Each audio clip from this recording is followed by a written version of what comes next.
श्री गणेशाय नमः। हरे कृष्णा। जय श्री हरि। प्रिय भक्तजनों, आज बृहस्पतिवार के दिन आप बृहस्पति देव की बड़ी ही दुर्लभ कथा सुनने वाले हैं। इस कथा के श्रवण मात्र से भक्तों की सभी मनोकामनाएं भगवान बृहस्पति देव की कृपा से पूर्ण हो जाती है। तो आइए आज गुरुवार के दिन हम सब पूरी श्रद्धा एवं प्रसन्नचित मन से इस कथा का श्रवण करें। दोस्तों, भारतवर्ष में एक प्रतापी और दानी राजा राज्य करता था। वह नित्य गरीबों और ब्राह्मणों की सहायता करता था। यह बात उसके रानी को अच्छी नहीं लगती थी। वह ना ही गरीबों को दान देती और ना ही भगवान का पूजन करती थी और राजा को भी दान देने से मना किया करती थी। एक दिन राजा शिकार खेलने वन को गए हुए थे तो रानी महल में अकेली थी। उसी समय बृहस्पति देव साधु वेश में राजा के महल में भिक्षा के लिए गए और भिक्षा मांगी। रानी ने भिक्षा देने से इनकार किया और कहा कि हे साधु महाराज, मैं तो दान पुण्य से तंग आ गई हूँ। मेरा पति सारा धन लुटाते रहते हैं। मेरी इच्छा है कि हमारा धन नष्ट हो जाए, फिर ना रहेगा बांस और ना बजेगी बांसुरी। साधु ने कहा कि देवी, तुम तो बड़ी विचित्र हो। धन संतान तो सभी चाहते हैं, पुत्र और लक्ष्मी तो पापे के घर भी होने चाहिए। यदि तुम्हारे पास अधिक धन है तो भूखों को भोजन दो, प्यासों के लिए प्याऊ बनवाओ, मुसाफिरों के लिए धर्मशालाएं खुलवाओ। जो निर्धन अपनी कुंवारी कन्या का विवाह नहीं कर सकते, उनका विवाह करा दो। ऐसे और कई काम हैं जिनके करने से तुम्हारा यश लोक परलोक में फैलेगा। परंतु रानी पर उपदेश का कोई प्रभाव न पड़ा। वह बोली कि महाराज, आप मुझे कुछ न समझाए। मैं ऐसा धन नहीं चाहती जो हर जगह बांटती फिरूं। साधु ने उत्तर दिया कि यदि तुम्हारी ऐसी इच्छा है तो तथास्तु। तुम ऐसा करना कि बृहस्पतिवार को घर लीपकर पीले मिट्टी से अपना सिर धोकर स्नान करना, भट्टी चढ़ाकर कपड़े धोना। ऐसा करने से आपका सारा धन नष्ट हो जाएगा। इतना कहकर वह साधु महाराज वहां से आलोक हो गए। साधु के अनुसार कई बातों को पूरा करते हुए रानी को केवल 3 बृहस्पतिवार ही बीते थे कि उसकी समस्त धन संपत्ति नष्ट हो गई। भोजन के लिए राजा का परिवार तरसने लगा। तब एक दिन राजा ने रानी से बोला कि हे रानी, तुम यही रहो, मैं दूसरे देश को जाता हूँ, क्योंकि यहाँ पर सभी लोग मुझे जानते हैं, इसीलिए मैं कोई छोटा कार्य नहीं कर सकता। ऐसा कहकर राजा परदेश चला गया। वहाँ वह जंगल से लकड़ी काट कर लाता और शहर में बेचता। इस तरह वह अपना जीवन व्यतीत करने लगा। इधर राजा के परदेश जाते ही रानी और दासी दुखी रहने लगी। एक बार जब रानी और दासी को 7 दिन तक बिना भोजन के रहना पड़ा तो रानी ने अपने दासी से कहा कि हे दासी, पास ही के नगर में मेरी बहन रहती है। वह बड़ी धनवान है, तो उसके पास जा और कुछ ले आ ताकि थोड़ी बहुत गुजर बसर हो जाए। दासी रानी के बहन के पास गई। उस दिन गुरुवार था और रानी की बहन उस समय बृहस्पतिवार व्रत की कथा सुन रही थी। दासी ने रानी की बहन को अपने रानी का संदेश दिया, लेकिन रानी की बड़ी बहन ने कोई उत्तर नहीं दिया। जब दासी को रानी की बहन से कोई उत्तर नहीं मिला तो वह बहुत दुखी हुई और उसे क्रोध भी आया। दासी ने वापस आकर रानी को सारी बात बता दी। यह सुनकर रानी ने अपने भाग्य को कोसा। उधर रानी के बहन ने सोचा कि मेरी बहन की दासी आई थी, परंतु मैं उससे नहीं बोली, इससे वह बहुत दुखी हुई होगी। कथा सुनकर और पूजन समाप्त करके वह अपनी बहन के घर आई और कहने लगी कि हे बहन, मैं बृहस्पतिवार का व्रत कर रही थी। तुम्हारी दासी मेरे घर आई थी, परंतु जब तक कथा होती है तब तक ना तो उठते हैं और ना ही बोलते हैं, इसलिए मैं नहीं बोली। कहो दासी क्यों आई थी? रानी बोली कि बहन, तुमसे क्या छुपाऊं, हमारे घर में खाने तक को अनाज नहीं था। ऐसा कहते कहते रानी की आंखें भर आई। उसने दासी समेत पिछले 7 दिनों से भूखे रहने तक की बात अपने बहन को विस्तार पूर्वक सुना दी। रानी की बहन बोली कि देखो बहना, भगवान बृहस्पति देव सबकी मनोकामनाओं को पूर्ण करते हैं। देखो शायद तुम्हारे घर में अनाज रखा हो। पहले तो रानी को विश्वास नहीं हुआ, पर बहन के आग्रह करने पर उसने अपने दासी को अंदर भेजा तो उसे सचमुच अनाज से भरा एक घड़ा मिल गया। यह देखकर दासी को बड़ी हैरानी हुई।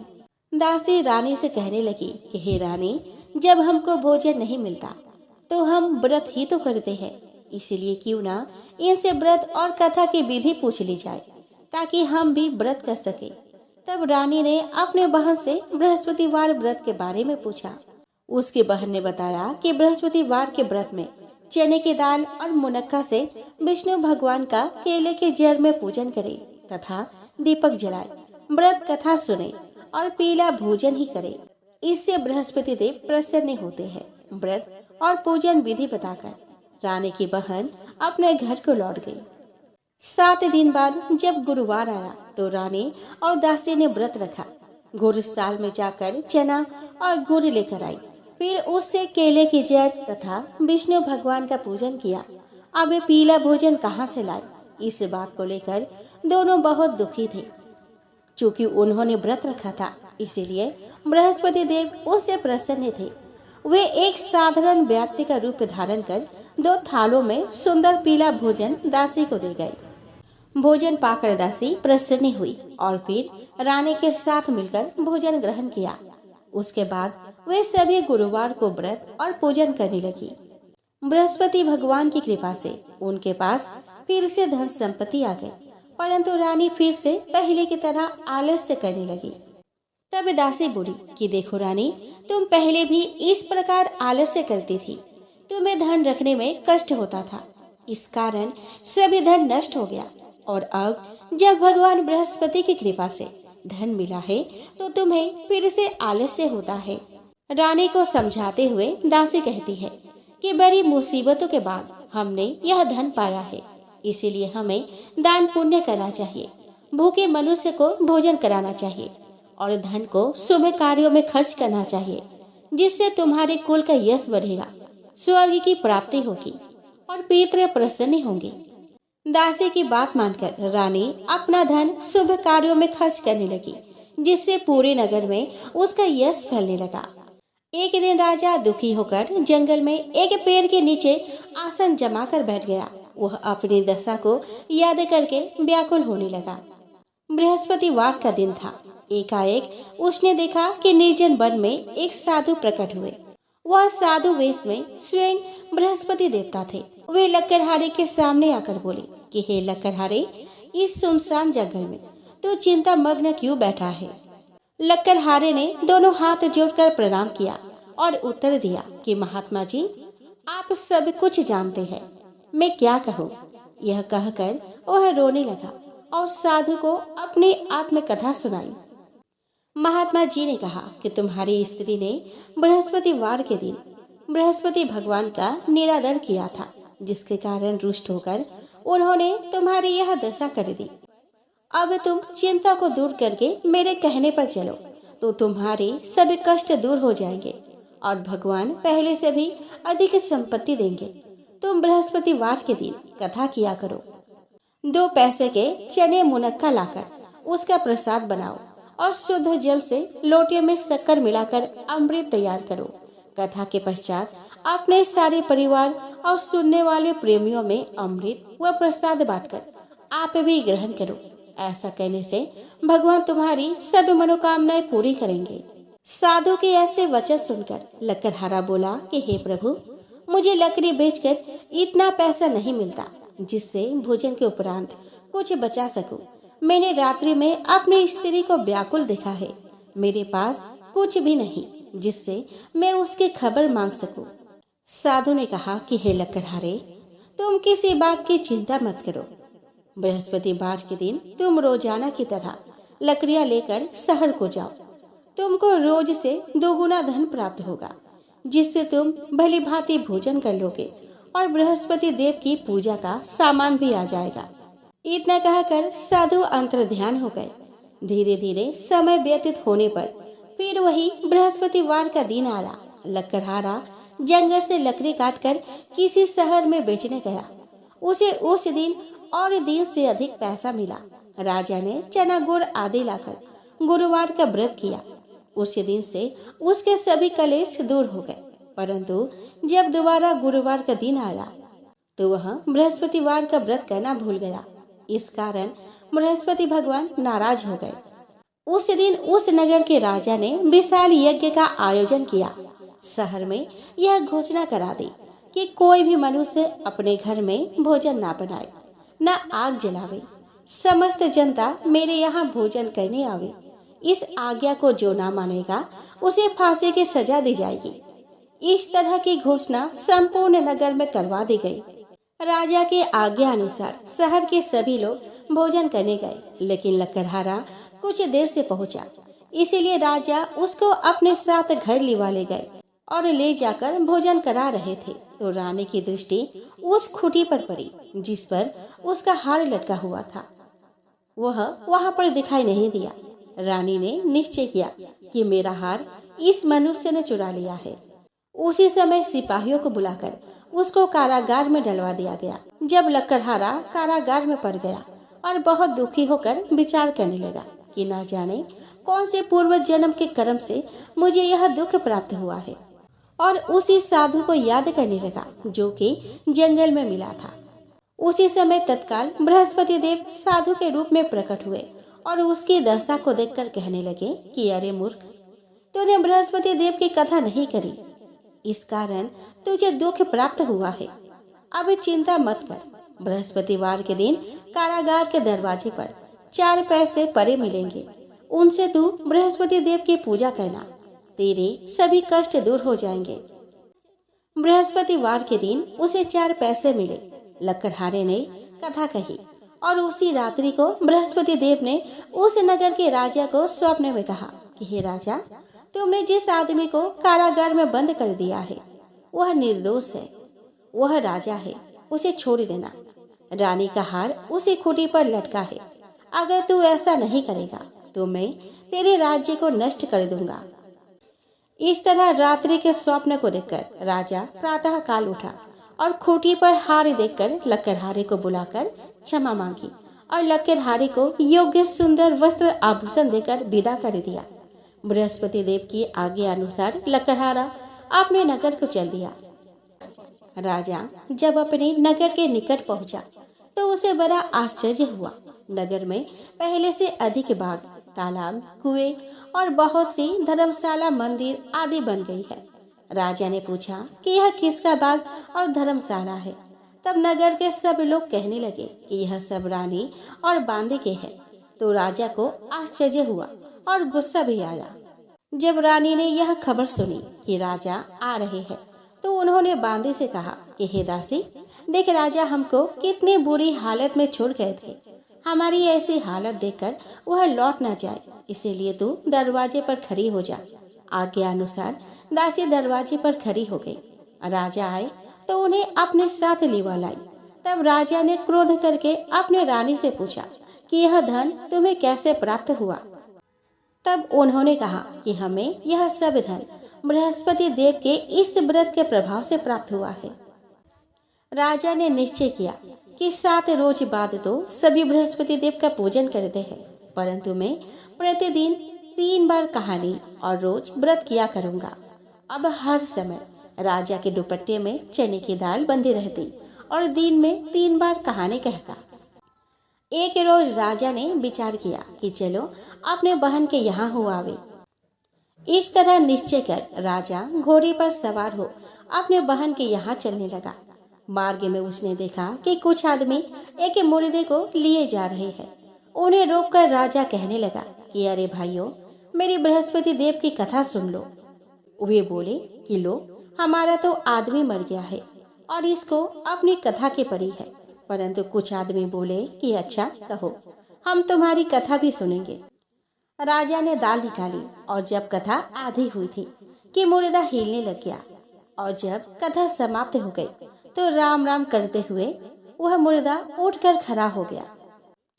आगे मार्ग में उसे एक किसान खेत में हल चलाता मिला। राजा ने उसे देख और उससे बोला कि अरे भैया, तुम मेरी बृहस्पतिवार की कथा सुन लो। किसान बोला कि जब तक मैं तेरी कथा सुनूंगा तब तक 4 हरैया जोत लूंगा। जा अपनी कथा किसी और को सुनाना। इस तरह राजा आगे चलने लगा। राजा के हटते ही बैल पछाड़ खाकर गिर गया और किसान के पेट में बड़ी जोर का दर्द होने लगा। उस समय उसकी माँ रोटी लेकर आई और उसने जब यह देखा तो अपने पुत्र से सभी हाल पूछा और बेटे ने सभी हाल कह दिया। तो बुढ़िया दौड़ी दौड़ी उस घुड़सवार के पास गई और उससे बोली कि मैं तेरी कथा सुनूंगी, तू अपनी कथा मेरे खेत पर चलकर ही कहना। राजा ने बुढ़िया के खेत पर जाकर कथा कही, जिसके सुनते ही वह बैल उठ खड़ा हो गया और किसान के पेट का दर्द भी बंद हो गया। राजा अपने बहन के घर पहुंचा। बहन ने भाई की खूब मेहमानी की। दूसरे रोज प्रातःकाल राजा जगा तो वह देखने लगा कि सब लोग भोजन कर रहे हैं। राजा ने अपनी बहन से कहा कि ऐसा कोई मनुष्य है जिसने भोजन नहीं किया हो, मेरी बृहस्पतिवार की कथा सुन ले। बहन बोली कि भैया, यह देश ऐसा ही है कि पहले यहाँ लोग भोजन करते हैं, बाद में अन्य काम करते हैं।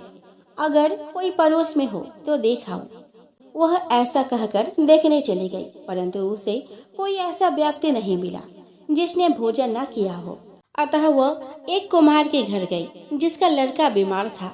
उसे मालूम हुआ कि उनके यहाँ 3 रोज से किसी ने भोजन नहीं किया है। रानी ने अपने भाई की कथा सुनने के लिए कुम्हार से कहा। वह तैयार हो गया। राजा ने जाकर बृहस्पतिवार की कथा कही, जिसको सुनकर उसका लड़का ठीक हो गया। एक रोज राजा ने अपने बहन से कहा कि हे बहन, हम अपने घर को जाएंगे, तुम भी तैयार हो जाओ। राजा की बहन ने अपने सास से कहा। सास ने कहा कि हाँ चली जा, परंतु अपने लड़कों को मत ले जाना, क्योंकि तेरे भाई के कोई औलाद नहीं है। बहन ने अपने भैया से कहा कि हे भैया, मैं तो चलूंगी, पर कोई बालक नहीं जाएगा।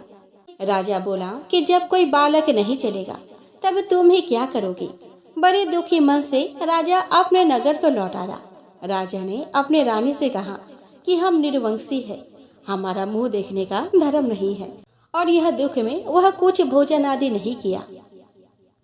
रानी बोली कि हे प्रभु, बृहस्पति देव ने हमें सब कुछ दिया है, वह हमें औलाद अवश्य देंगे। उसी रात को बृहस्पति देव ने राजा से स्वप्न में कहा कि हे राजा, उठ, सभी सोच त्याग दे, तेरी रानी गर्भ से है। राजा की यह बात सुनकर बड़ी खुशी हुई। 9वें महीने में उसके गर्भ से एक सुंदर पुत्र पैदा हुआ।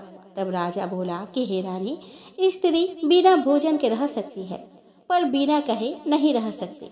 जब तेरी बहन आवे तो मुझसे कुछ मत कहना। रानी ने सुनकर हाँ कर दिया। जब राजा की बहन ने यह शुभ समाचार सुना तो वह बहुत खुश हुई और बधाई लेकर अपने भाई के यहाँ आई। तभी रानी ने कहा कि घोड़ा चढ़कर तो नहीं आई, गधा चढ़ी आई। राजा की बहन बोली कि भाभी, मैं इस प्रकार न कहती तो तुम्हें औलाद कैसे मिलती। बृहस्पति देव ऐसे ही है, जैसे जिसके मन में कामनाएं है सभी को पूर्ण करते हैं। जो सद्भावना पूर्वक बृहस्पतिवार का व्रत करता है तथा कथा पढ़ता है अथवा सुनता है और दूसरों को सुनाता है, बृहस्पति देव उसके सभी मनोकामनाएं पूर्ण करते हैं। भगवान बृहस्पति देव उसकी सदैव रक्षा करते हैं। संसार में जो मनुष्य सद्भावना से भगवान जी का पूजन व्रत सच्चे हृदय से करते हैं तो उनकी सभी मनोकामनाएं पूर्ण करते हैं। जिसे सच्ची भावना से रानी और राजा ने उनकी कथा का गुणगान किया तो उनकी सभी इच्छाएं बृहस्पति देव ने पूर्ण कर दी। इसलिए पूर्ण कथा सुनने के बाद प्रसाद लेकर जाना चाहिए। हृदय से उसका मनन करते हुए जयकारा बोलना चाहिए। तो बोलो बृहस्पति देव की जय, भगवान विष्णु की जय। आइए दोस्तों, अब हम श्रवण करें गणेश जी की कथा। दोस्तों, एक गांव था जिसमें एक सेठ अपने परिवार के साथ रहता था। सेठ का गांव और आसपास के शहर में बड़ा व्यापार था। सेठ जी का गणेश जी में बहुत विश्वास था, क्योंकि उनका मानना था कि उसके परिवार की हर खुशहाली के कारण वे ही थे। नियम अनुसार रोज वो नदी पर नहाने जाते और आकर गणेश जी की पूजा करते, उन्हें भोग लगाते और फिर स्वयं भोजन करते थे। यह बात सेठानी जी को अच्छी नहीं लगती थी। वह धार्मिक नहीं थी और ईश्वर में इतना विश्वास नहीं रखती थी। एक बार सेठानी जी ने सोचा कि यह इतना गणेश जी को मानते हैं, गणेश जी की पूजा करते हैं, इससे होता क्या है? आज तो देखती हूँ कि वो कैसे गणेश जी की पूजा करते हैं। अगले दिन जब सेठ जी नदी पर नहाने जाते हैं तो सेठानी जी गणेश जी की मूर्ति को उठाकर मूर्ति को कपड़े में ढककर बगीचे में जमीन में दबा देती है। जब सेठ जी नदी पर से नहाकर घर आते हैं और देखते हैं कि गणेश जी की मूर्ति तो मंदिर में नहीं है, तब वह सेठानी जी से पूछते हैं कि गणेश जी की मूर्ति मंदिर में नहीं है, कहाँ गई? तो सेठानी जी बोलती है कि मुझे मालूम नहीं। उस दिन मूर्ति को घर में बहुत ढूंढा जाता है क्योंकि गणेश जी को भोग जो लगाना था। इसके बिना सेठ जी खाना नहीं खाते थे। सेठ जी बहुत उदास हो जाते हैं और गणेश जी से प्रार्थना करते हैं कि हे प्रभु, लगता है आप मुझसे नाराज हो गए हैं और कहीं चले गए हैं। अब जब तक आप वापस नहीं आते मैं खाना नहीं खाऊंगा। उस दिन पूरा निकल जाता है। सेठ की भक्ति में अनन्य श्रद्धा थी, इसीलिए उसी रात एक चमत्कार हुआ। सेठ को सपना आया जिसमें वे एक छोटे से चूहे के साथ खेल रहे थे और चूहे को खाने के लिए लड्डू देते हैं। चूहा लड्डू लेकर बगीचे में जाता है और जमीन को खोदता है और लड्डू वही डाल देता है। अचानक सेठ जी की नींद खुल जाती है। सेठ जी बगीचे में जाते हैं और वही खोदते हैं जहाँ उसको सपने में दिखा था और वहीं से उनको कपड़े में लिपटे हुए गणेश जी की मूर्ति दिखती है। सेठ जी गणेश जी की मूर्ति की पूजा करके उनको वापस स्थान पर रखते हैं और सेठानी को सब बात बताते हैं। बात जानकर सेठानी जी को बहुत ही आश्चर्य होता है और अपनी गलती का एहसास होता है। वो सेठ जी को सारी बात बताती है और माफी मांगती है। अब सेठ और सेठानी दोनों गणेश जी की पूजा करते हैं।